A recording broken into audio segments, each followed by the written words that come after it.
Assalomu alaykum. Ba'zi bir insonlar ko'rikdan o'tish vaqtida yoki qanaqadir uzuv tekshiruvlar qilganda uzuv xulosasiga qarab surunkali pankreatit tashxisi qo'yiladi va bemor unda qo'rqib ketadi. Bugun surunkali pankreatitni nimaligi, u qanday yuzaga keladi va qanday diagnoz qo'yiladi va lecheniasi qanaqaligi haqida gaplashamiz. Pankreatit oshqozon osti bezini yallig'lanishidir. Pankreatit quyidagi jarayonlar natijasida yuzaga keladi. Bunda oshqozon osti bezining ovqat hazm qilishda ishtirok etadigan fermentlarning faolligi ortadi, keyin yallig'lanish jarayoni, undan keyin esa asoratlangan, ya'ni to'qimaning zararlanishi, ya'ni nekrozlanish rivojlanadi.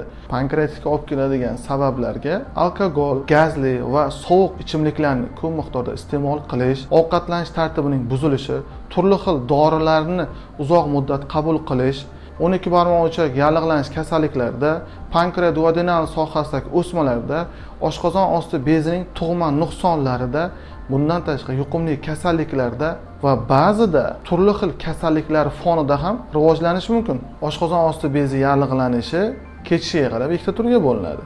Bular o'tkir pankreatitlar va surunkali pankreatit va har biri o'ziga xos klinik belgilar beradi. O'tkir pankreatitlarda oshqozon osti bezining yallig'lanishi qisqa vaqt davomida rivojlanadi va turli xil klinikalar, og'riqlar, dispeptik sindromlar, isitma, ko'ngil aynishi, bemorga yengillik bermaydigan ko'p martalik qayt qilish, qorin dam bo'lishi, najasning suyuq bo'lishi bezovta qiladi. Surunkali pankreatit oshqozon osti bezining sekin rivojlanib boradigan yallig'lanish kasalligi bo'lib, quyidagi klinika bilan namoyon bo'ladi. Ich buzilishlari, vazn yo'qotishlar, qorinning yuqori qismida chap qovurg'a ostida og'riqlar, belbog'simon og'riqlar, yog'li, achchiq ovqatlar iste'mol qilgandan keyin 1,5-2 soatdan keyin kuzatiluvchi og'riqlar, meteorizm va najasda ko'p miqdorda hazm bo'lmagan yog'larning paydo bo'lishi surunkali pankreatitning klinik belgilari hisoblanadi. Yuqoridagi belgilarga qarab bemorlarda quyidagi tekshiruvlar tavsiya etiladi. Bularga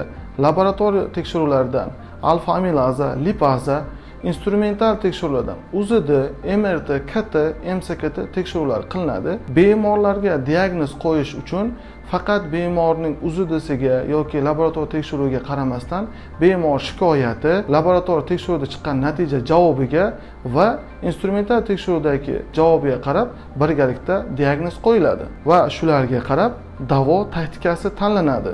Sizda yuqoridagi belgilar kuzatilsa, darhol shifokorga murojaat qiling. Sog'lig'ingizga bee'tibor bo'lmang. Savollaringiz bo'lsa, video ostida izohlarda yozib qoldiring.